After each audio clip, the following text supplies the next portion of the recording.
इस वीडियो को देखने के बाद आपका इलेक्ट्रोस्टैटिक्स का पूरा रिवीजन हो जाएगा। आप Coulomb's law, Gauss law, electric field, electric potential and electric dipoles के सारे important points and formulas revise कर लेंगे। सबसे पहले बात करते हैं कूलम्ब्स लॉ की। दो चार्जेस Q1 एंड Q2 के बीच इलेक्ट्रिक फोर्स होता है K times Q1 Q2 divided by R square. R दोनों चार्जेस के बीच का डिस्टेंस है। K एक कांस्टेंट है जिसकी value 9 times 10 to the power 9 newton metre square पर चार्ज स्क्वायर होती है SI यूनिट में। अगर बहुत सारे चार्जेस हैं तो नेट फोर्स किसी एक चार्ज पर बाकी सभी चार्जेस की वजह से जो इंडिविजुअल फोर्सेस हैं उन्हें ऐड करने पर मिलता है। Electric field lines imaginary lines होती हैं जो इलेक्ट्रिक फील्ड के बारे में दो इंफॉर्मेशन देती हैं। पहली, इलेक्ट्रिक फील्ड की डायरेक्शन। किसी पॉइंट P पर फील्ड की डायरेक्शन मिलती है उस पॉइंट से पास होने वाली फील्ड लाइन के उस पॉइंट पर टेंजेंट से। दूसरी बात, अगर किसी रीजन 1 में फील्ड लाइंस बहुत क्लोज हैं एज कंपेयर टू दूसरे रीजन 2 के, देन रीजन 1 में किसी पॉइंट A पर इलेक्ट्रिक फील्ड का मैग्नीट्यूड ज्यादा होगा रीजन 2 के पॉइंट B से। कोई भी चार्ज इन फील्ड लाइंस के अलोंग ही मूव होता है। दो इलेक्ट्रिक फील्ड लाइंस कभी इंटरसेक्ट या क्रॉस नहीं कर सकती। अगर पॉइंट चार्जेस की बात करें तो पॉजिटिव चार्ज से ये लाइंस बाहर की तरफ निकलती हैं और नेगेटिव चार्ज में ये लाइंस अंदर की तरफ आती हैं। दो पॉइंट चार्जेस एक साथ हो तो ये लाइंस पॉजिटिव चार्ज से निकलकर नेगेटिव चार्ज में टर्मिनेट होती हैं। और अगर दो पॉजिटिव चार्जेस हैं तो फील्ड लाइंस ऐसी दिखती हैं। इलेक्ट्रिक फील्ड की वैल्यू दोनों के बीच में किसी एक पॉइंट पर इस वाले केस में 0 होती हैं। सिमिलरली दो नेगेटिव चार्जेस की वजह से फील्ड लाइंस ऐसी दिखती है। अगर किसी चार्ज का मैग्नीट्यूड ज्यादा है तो उससे फील्ड लाइंस ज्यादा ओरिजिनेट या टर्मिनेट होगी एज कंपेयर टू जिसका चार्ज कम है। इलेक्ट्रिक फील्ड लाइंस कभी क्लोज लूप नहीं बना सकती हैं। Electric potential energy. Electric field अगर किसी चार्ज को पॉइंट A से पॉइंट B मूव करती है तो उसके द्वारा उस चार्ज पर किया गया वर्क होता है integration of dot product of force vector and displacement vector from point A to B, जहां पे ds स्मॉल डिस्प्लेसमेंट है, F फोर्स वेक्टर है and theta force and displacement के बीच का एंगल है। इलेक्ट्रिक फील्ड फोर्स एक कंजर्वेटिव फोर्स है, मतलब एक चार्ज को मूव करने में इस फोर्स ने जो वर्क किया है वो चार्ज की इनिशियल एंड फाइनल पोजीशन यानी point A and point B पर ही डिपेंड करता है और इस बात पर डिपेंड नहीं करता है कि उसने क्या पाथ या ट्रैजेक्टरी फॉलो की है। कंजर्वेटिव फोर्सेस के लिए ही potential and potential energy define कर सकते हैं। पॉइंट A पर जो पोटेंशियल एनर्जी है और पॉइंट B पर जो पोटेंशियल एनर्जी है दोनों का डिफरेंस ही वर्क डन होगा पॉइंट A से पॉइंट B के बीच में। लेकिन चेंज इन पोटेंशियल एनर्जी की बात करें तो वो होती है डेल्टा U यानी UB माइनस UA, जिसकी वैल्यू होगी negative of work done from point A to B। अगर वर्क डन पॉजिटिव है तो पोटेंशियल एनर्जी डिक्रीज होती है from point A to point B। दो पॉइंट चार्जेस के केस में इलेक्ट्रिक पोटेंशियल एनर्जी की वैल्यू होती है U equals to K Q1 Q2 divided by R, जहां R दोनों के बीच का डिस्टेंस है। अगर मोर देन 2 चार्जेस हैं तो टोटल इलेक्ट्रिक पोटेंशियल एनर्जी सभी पेयर ऑफ चार्जेस की वजह से जो इंडिविजुअल पोटेंशियल एनर्जी है उन्हें ऐड करके मिलती है। अगर 3 चार्जेस का केस देखें तो पोटेंशियल एनर्जी इस इक्वेशन से दी जाती है और मान लीजिए अगर चार्जेस 4 हैं तो पोटेंशियल एनर्जी इस इक्वेशन से दी जाएगी। इलेक्ट्रिक पोटेंशियल की बात करते हैं।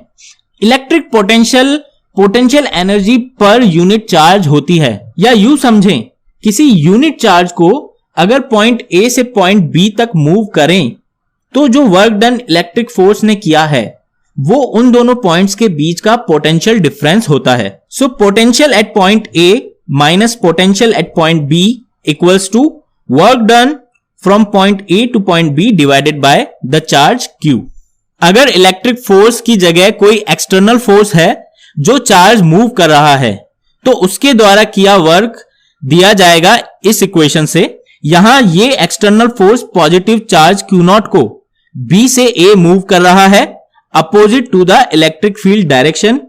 इसीलिए work done by external force होगा negative of work done by electric force. अगर पॉइंट B इंफिनिटी पर है तो work done by external force होगा charge Q0 multiply by potential at point A, क्योंकि पोटेंशियल एट इंफिनिटी को 0 माना जाता है। पॉइंट चार्ज Q की वजह से किसी r डिस्टेंस पर पोटेंशियल की वैल्यू होती है KQ डिवाइडेड बाय R। अगर मोर देन 1 चार्जेस हैं तो किसी पॉइंट पर पोटेंशियल सभी चार्जेस की वजह से उस पॉइंट पर जो पोटेंशियल है उन्हें ऐड करके आता है। कंटिन्यूस चार्ज डिस्ट्रीब्यूशन के लिए इसे लिखा जाता है इंटीग्रल फॉर्म में। इलेक्ट्रिक फील्ड और इलेक्ट्रिक पोटेंशियल जिस फंक्शन से रिलेट होते हैं वो ये फंक्शन है। यहां पर dv बाय dx होता है पोटेंशियल फंक्शन का partial differentiation with respect to x। Partial differentiation का मतलब होता है कि हम पोटेंशियल फंक्शन को, जिसमें कि x, y, z सभी वेरिएबल हैं, लेकिन अगर x के टर्म्स में पार्शियल डिफरेंशिएशन कर रहे हैं तो बाकी वेरिएबल्स को हम कांस्टेंट मान लेते हैं, यानी कि y एंड z को कांस्टेंट मान के हम x की टर्म्स में पोटेंशियल फंक्शन को डिफरेंशिएट करते हैं। अगर एक ही वेरिएबल है, जैसे रेडियल डायरेक्शन में डिस्टेंस r, तो लिख सकते हैं electric field equals to minus dv by dr। इसे इस तरह भी समझ सकते हैं कि जो पोटेंशियल और डिस्टेंस का ग्राफ है उसका जो किसी पॉइंट पे स्लोप है उसकी नेगेटिव वैल्यू उस पॉइंट पर इलेक्ट्रिक फील्ड की वैल्यू बताती है। यहां से अगर हम इंटीग्रेट करें तो हमें मिलता है VB minus VA equals to negative of integral from point A to point B of electric field vector dot displacement vector.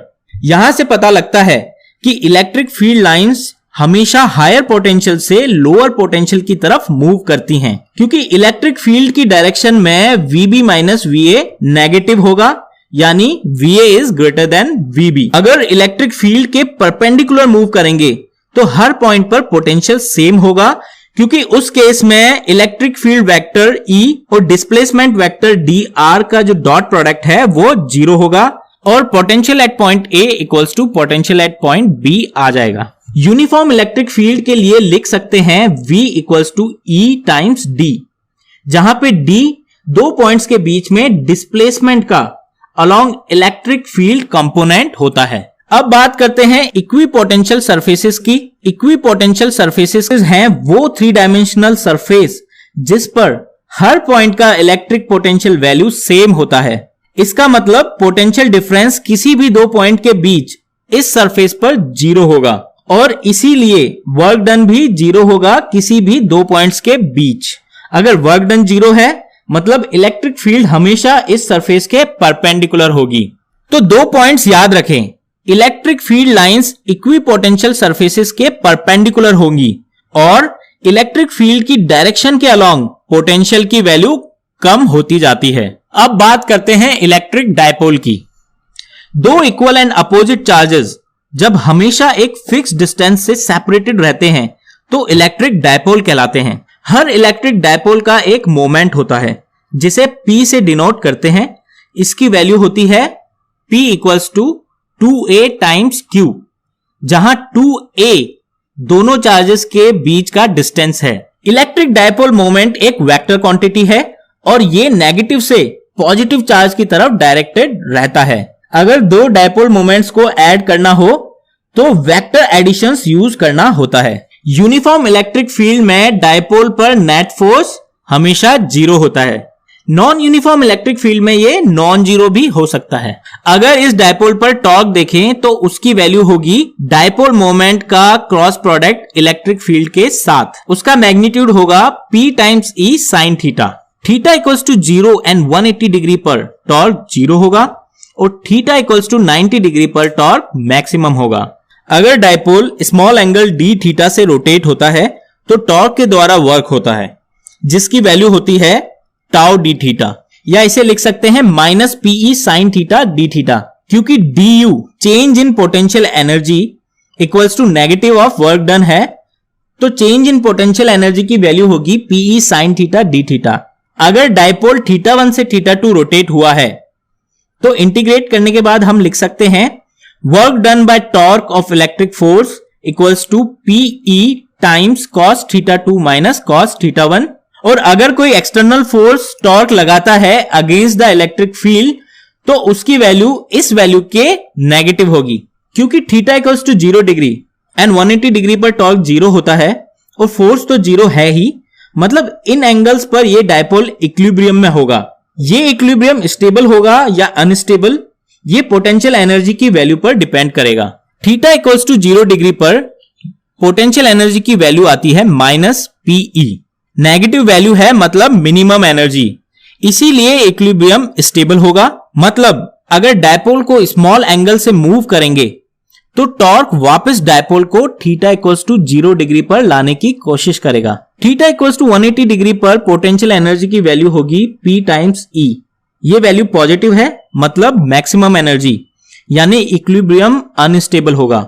Unstable equilibrium का मतलब है अगर डायपोल को स्मॉल एंगल से मूव किया तो डायपोल वापस उसी पोजीशन पे नहीं आएगा जहां पे थीटा इक्वल्स टू 180 डिग्री है, बल्कि थीटा इक्वल्स टू 0 डिग्री की तरफ मूव करेगा, जो कि स्टेबल इक्विलिब्रियम है। गॉस लॉ की बात करते हैं। पहले इलेक्ट्रिक फ्लक्स समझते हैं। फ्लक्स मेजर करता है कि एक सरफेस से कितनी इलेक्ट्रिक फील्ड लाइंस पास हो रही हैं। यह एक स्केलर क्वांटिटी है। Small surface area ds vector के लिए फ्लक्स लिखते हैं dot product of electric field and the surface area vector, या इसे इस तरीके से भी लिख सकते हैं E ds cos थीटा। इसे इंटीग्रेट करके हम टोटल फ्लक्स की वैल्यू निकाल सकते हैं।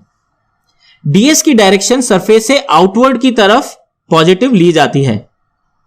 अगर थीटा इक्वल्स टू 0 डिग्री है, या ये कहें कि इलेक्ट्रिक फील्ड सरफेस के परपेंडिकुलर है, तो टोटल फ्लक्स की वैल्यू होगी electric field times total surface area.